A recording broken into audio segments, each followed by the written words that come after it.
Nos vamos a las consultas previas. Nos atiende don Álvaro Echeverry desde el Ministerio del Interior. Él es el director de las consultas previas. Debo hacer una advertencia. Él no se las inventó. Él no se las inventó. Él llegó a una oficina donde ya estaban las consultas previas. Don Álvaro, buenos días. Bienvenido a la W.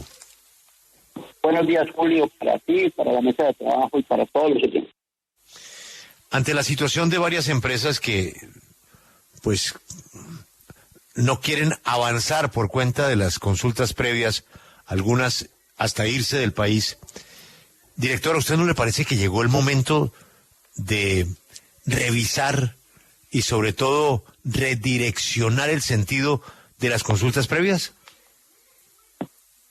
Oye, muy buenos días. En efecto, yo creo que hay que comprender el contexto del diálogo social, que es el que orienta la actividad de la consulta previa. El diálogo, por naturaleza, explica o impone diferencias. Uno dialoga cuando existen diferencias. Eso explica por qué razón el desarrollo del diálogo social a través de la consulta previa, que es un mecanismo para construir de manera colectiva entre las comunidades étnicas, los concesionarios o ejecutores de proyectos, obras o actividades, construir colectivamente la definición de los impactos que impone la ejecución de alguna actividad de esa naturaleza y que determina construir de manera colectiva las medidas de manejo de esos impactos, tiene que tener unas complejidades propias. El diálogo, por naturaleza, implica complejidades propias. El diálogo pone saber a todos los que intervenimos en ellos que existe en principio diferencia y que por eso se dialoga.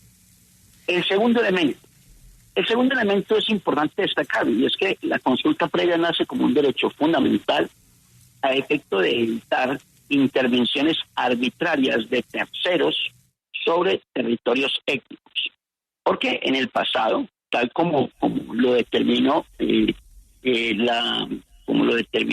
convenio respectivo, las empresas lógicamente abusaban de la condición y los derechos territoriales que tenían las comunidades étnicas. Es decir, nace para establecer un equilibrio en el relacionamiento cuando se practicaba intervención en territorio. Claro, pero, director, pero escúcheme, lo interrumpo ahí, para que nos quedemos en ese segundo punto que usted señala que es muy importante. Porque claramente usted señala que es un derecho fundamental que busca evitar la intervención de terceros en unos territorios que puedan estar garantizando, pues, digamos, unas ciertas realidades para las comunidades. Sin embargo, cuando estamos hablando de la generación eléctrica, que es algo a lo que este gobierno le ha dado prioridad cuando se trata de energías renovables, cuando se trata de buscar energías verdes. Y si miramos hacia La Guajira, donde se están desarrollando proyectos eólicos, pues aquí termina enfrentándose el interés general, que es el de la generación de energía para el país entero, frente a los intereses de unas comunidades. En un caso como este, ¿no valdría la pena que se evalúe la posibilidad de saltarse la consulta previa? Porque es que se le está haciendo daño al país entero dentro de una búsqueda de tener una red interconectada que tenga mucha energía limpia versus los intereses de unas comunidades. Julio, en materia de cultura de diálogo, las posturas extremas nunca ayudarán a la construcción de mejores caminos. Esa postura que tú planteas es una postura de poner fin al diálogo social. Es decir, desconozcamos el derecho fundamental, que ejecutemos. Y son precisamente esas posturas extremas las que no permiten la construcción de caminos distintos. Claro, uno entiende que los empresarios, incluso los titulares de política pública, ¿por qué no decirlo?, hoy no incorporan dentro de su fase de planeación el desarrollo del ejercicio de la consulta previa. Y eso lo tenemos que asumir todos. Cuando uno establece un proyecto, hace su planeación, debe incorporar en la planeación respectiva, debe incorporar el tiempo que toma el componente de la consulta previa. Yo quiero decirles lo siguiente: por cronograma, en materia de transición energética no hay proyectos atrasados en el país. En este gobierno llegamos y concluimos las fases de consulta previa del proyecto más grande que tiene La Guajira, con 235 consultas previas, es decir, 235 meses de diálogo. Asumimos el compromiso de concluirlo el 30 de junio del año anterior, y el 30 de junio del año anterior concluyó. Proceso que está pendiente, lógicamente, de otros trámites de carácter administrativo, no por consulta previa. EDPR, que recién está anunciando el tema, nos comprometimos a terminar agenda durante el presente año, y de manera coordinada con las comunidades y con la empresa respectiva avanzamos en la conclusión de esos procesos de consulta previa. Es decir, los cronogramas de consulta previa en este gobierno se encuentran totalmente al día. Habría que examinar qué otros asuntos efectivamente preocupan a los empresarios y que efectivamente no han permitido el inicio de las actividades de construcción y de operación de los respectivos proyectos. Pero yo sí quiero anunciarle al país que ese proceso, que a muchos les incomoda en Colombia, efectivamente se encuentra al día en cronograma. Sí, director, justamente por la falta de esta consulta previa se han caído varios proyectos en las altas cortes. No sé si ese sea el camino como tal, pero entonces, ¿cuál es el plan de acción para conciliar, por ejemplo, con las comunidades indígenas que por ciertas creencias no llegan a un acuerdo? Vuelvo y planteo la reflexión. Los extremos no van a ayudar. Te voy a poner un ejemplo. El corredor verde de la carrera séptima en Bogotá no lo hemos podido sacar. Y no están las comunidades indígenas presentes. Es nuestra cultura de Occidente la que efectivamente no se ha puesto de acuerdo para superar las diferencias desde el punto de vista técnico, jurídico y social que se tiene, por ejemplo, en la construcción de ese proyecto. El metro de Bogotá es una discusión política, social, económica y jurídica de muchos años. Y esa no es un proyecto en el que estén incorporadas las comunidades étnicas. Es el de Occidente. Sí. Yo por esto estoy señalando lo peor que le pasa al país en el presente es que el país no tiene la cultura del diálogo y considera que eso es un estorbo, eso es una limitante, eso es una contención, un muro de contención al desarrollo de cualquier proyecto. Y yo insisto, en la medida que consideremos que el problema está focalizado en las comunidades étnicas, pues lógicamente nosotros no vamos a ser capaces de incorporar dentro de los conceptos de planeación institucional, empresarial, que todos tengamos obligación de hacerlo, no estamos en la posibilidad de mejorar. Ahora, yo digo algo también con suficiente franqueza. Como no pocas cosas en Colombia suceden, el derecho fundamental a la consulta previa se incorporó sin que el Estado estuviera institucionalmente preparado para abordar el ejercicio de ese derecho fundamental, sin que las empresas tuvieran estructuras sociales sólidas, técnicas preparadas para enfrentar ese desafío, sin que las comunidades tuvieran la preparación suficiente para enfrentar ese desafío. Y obviamente nos ha tocado aprender en el hacer. Y cuando se aprende en el hacer, lógicamente se evidencian diversas dificultades que tienen que ser objeto de superación y que imponen acciones de mejoramiento. En eso nadie puede llamarse engaños ni puede obrar con ingenuidades. Pero la consulta previa es un derecho fundamental en Colombia y como derecho fundamental es una realidad desde el punto de vista jurídico y desde el punto de vista político. Sí, director, y es que es evidente que hay muchos vacíos todavía en torno a este tema de las consultas previas, pero entonces hablemos de tiempos. En temas de tiempos hay caducidad de que, por ejemplo, exista un proceso de consulta y que se dé cierto tiempo para poder realizar ese proceso, ¿o eso es indefinido? No, no tiene tiempos, pero tampoco son indefinidos. La Corte Constitucional lo ha planteado de manera reiterada. Los tiempos en que se conduce un proceso de diálogo tienen que ser aquellos tiempos que se toman las circunstancias que rodean o hacen parte del entorno del mismo diálogo. O sea, la naturaleza del proyecto. No es lo mismo un proyecto de instalación de torres de telecomunicaciones que la explotación, por ejemplo, de minería a cielo abierto. No es lo mismo un pequeño proyecto de minería a cielo abierto que un megaproyecto de minería a cielo abierto. Por lo tanto, se equivocan quienes consideran que los proyectos tienen que tener términos precisos, porque la Corte Constitucional lo ha entendido en debida forma, que cada asunto corresponde efectivamente a las características propias del proyecto, a las características y cultura propia de la comunidad y a las dinámicas que impongan los respectivos procesos. Y esa es una línea que ha señalado la Corte Constitucional. Pero la misma Corte, además, ha emitido jurisprudencia suficiente sobre el principio de razonabilidad y proporcionalidad. ¿Qué es razonable y qué es proporcional para cada proceso de consulta previa? Y eso, lógicamente, es lo que hemos ido aprendiendo en el camino. Quiero darte un dato si te sirve de referencia. En Colombia, de acuerdo a los datos de Sinergia, que es la plataforma de seguimiento de las actividades de las entidades públicas de planeación nacional, el promedio de tiempo que se demanda una consulta previa está entre 4 y 6 meses. Don Álvaro, ni más faltaba que cualquiera va a estar de acuerdo con el diálogo social. Pero explíqueme cuál es la razón para que poder explorar con un socio internacional un pozo de gas a 70 kilómetros del continente colombiano se tenga que establecer consultas. ¿Consultas con quién?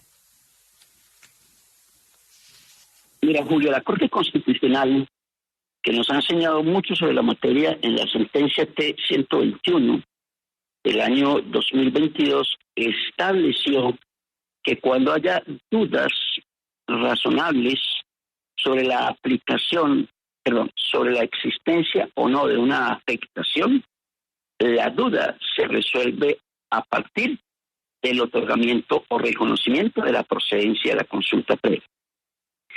Para el caso que tú me preguntas, la misma empresa que va a desarrollar ese proyecto, con quien tenemos un excelente relacionamiento y con quien venimos trabajando de manera coordinada hace más de un año, la misma empresa, de manera formal, le comunicó a la Autoridad Nacional de Consulta Previa que ellos tenían dudas si los equipos que iban a utilizar generaban ruido, qué tipo de ruido, qué intensidad de ruido, y si lógicamente ese ruido podría tener afectaciones derivadas de la producción de esa contaminación de naturaleza ambiental.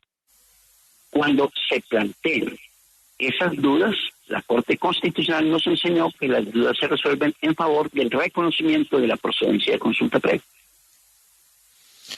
Don Álvaro, entonces hay una máquina que podrían utilizar en esa exploración de uno de los pozos más importantes del mundo de gas. ¿Hay una máquina que produciría un ruido que se escucha a 70 kilómetros?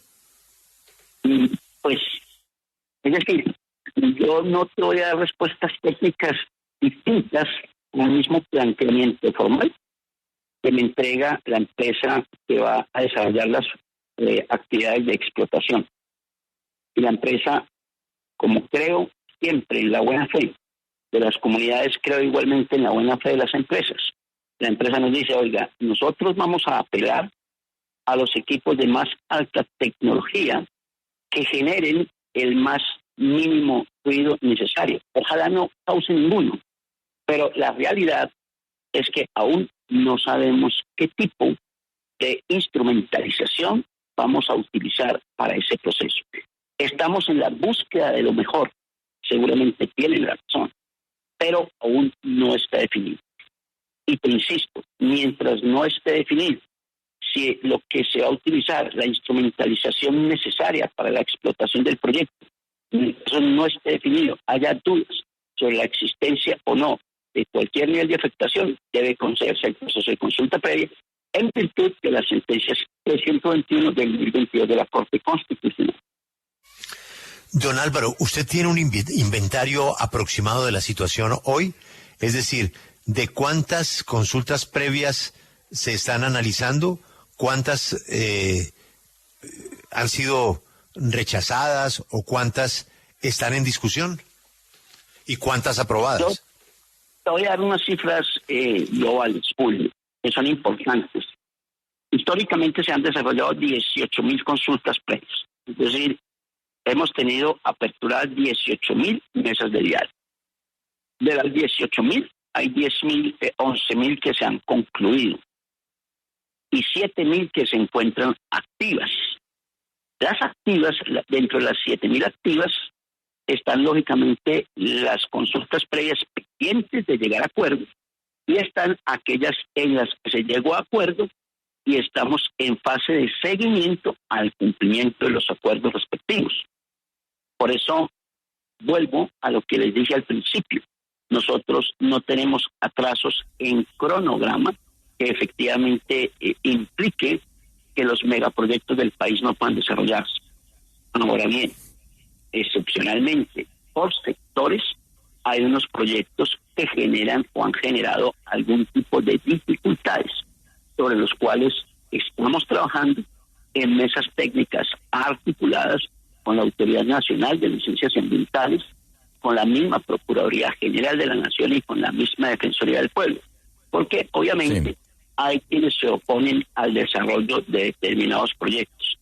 Pese a que en Colombia no existe el derecho al veto, también hay otras líneas que no son de consulta previa, pero que hacen parte del entorno de los derechos de las comunidades étnicas y no étnicas, como el principio de precaución, sobre las cuales hay que... Director, permítame, porque usted hace un momento utilizaba el término instrumentalización. Y yo quisiera saber si ustedes tienen identificados en su dirección cuando se instrumentaliza a las comunidades para ejercer presiones sobre los interesados, los empresarios o las personas interesadas en desarrollar un proyecto, el que sea, con el único objetivo de hacer exigencias, sacarles plata. Eso está pasando, eso ha pasado, eso lo han denunciado las comunidades, pero ustedes han identificado a quienes han instrumentalizado. Sí, claro, Julio, es decir, sobre esas infortunados hechos, claro que uno no puede desconocerlos, se presentan como el ejercicio abusivo de cualquier derecho fundamental o no, de comunidad étnica o no. En la misma acción de tutela advertimos que hay quienes hacen uso indebido de la acción de tutela. Indiscutiblemente, lo propio sucede con la acción popular. Es decir, ¿hay abuso de derechos? Pues claro que hay abuso de derechos, nadie puede decir que no. ¿Qué se hace frente al abuso de derechos? Se construyen mecanismos de coordinación articulada para que no haya defraudación del interés colectivo.